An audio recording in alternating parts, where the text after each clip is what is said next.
hopes is that with that spark comes a little bit more investment in their education. So we really do appreciate you coming in. I'm Brett Westerland, I'm the principal here, but just like Bobby said, thank you to each of you for giving up your time. We know it's very valuable. We think this is going to be very valuable to our students as well. So thank you very much. And also I want to give a huge shout out to Bobby and Grace School, who have put a ton of time into organizing this and making it a great afternoon for our kids. So thank you to them and thank you to you. Keshmark Sportsnet and community, like I mentioned, is a very, very small part of what our digital marketing and media group do, and that's to give back to the community. I see like 5 to 7 clients a day, and my Fridays are way shorter because that's what I want to do. You have to be willing to continuously learn and try new things. I did all my flight training out of Muskegon County Airport, and then I became a flight instructor and taught people how to fly for a little bit. And that was just to build some time to get to the airline. So there is a little bit of a requirement. We'll get to that later. An athlete's had an injury, maybe it's just a season-ending injury or a career-ending injury, and all of a sudden you're trying to cope with the, everything that goes along with possibly not being able to do what you want to do.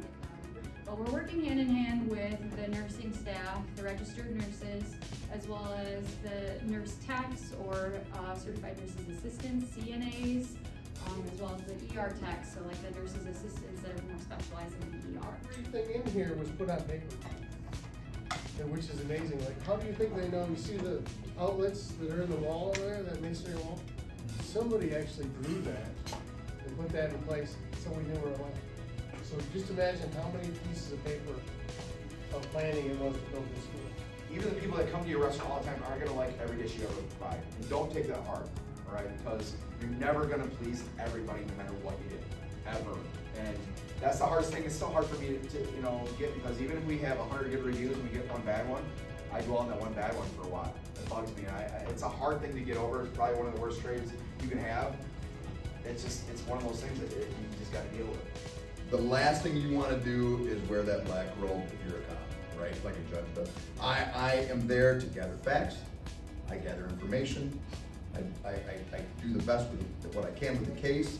But it is, when they say innocent until proven guilty, that is the absolute truth. Because the last thing you want to do is manipulate a relationship that you might be forming with an innocent person by saying that they're a liar or saying that they're guilty of something when they're not. We're going to talk a little bit about like career cruising in general and trying to figure out what you want to do for your career, what your passions are, okay? And in that, I'll kind of share a little bit about what I've done in my life and some of the different experiences that I've had. This is our first annual. We're hoping to do it again in the years to follow. This is something that Brett and I have been working on and thinking about for a couple of years, and so I finally had the ability to make it happen this year. We feel it's very important for students. For some of them, this will be maybe the first time they really start thinking about like what is going to be my next step in life. And for a lot of students, they don't know what is out there. And so we're hoping that this provides that opportunity for them to hear about different things and something that might spark their interest. I think it's a great event to bring in our local community members with such a wide variety of careers and pathways for students to take, and an opportunity for them to learn about what's available here in Whitehall and Muskegon County and in our area, and it just gives kids the options to start thinking of what careers they want to pursue. I think it's great. I think it's really important, especially personally. I'm a PA. I didn't know what that even was when I was 16 and sitting in the same desks. So I think it's really cool for high schoolers to be a bit more exposed to different occupations and different types of professions that are available to them, because you don't know until you find out for yourself, but maybe being able to be exposed to things a little earlier would have been nice.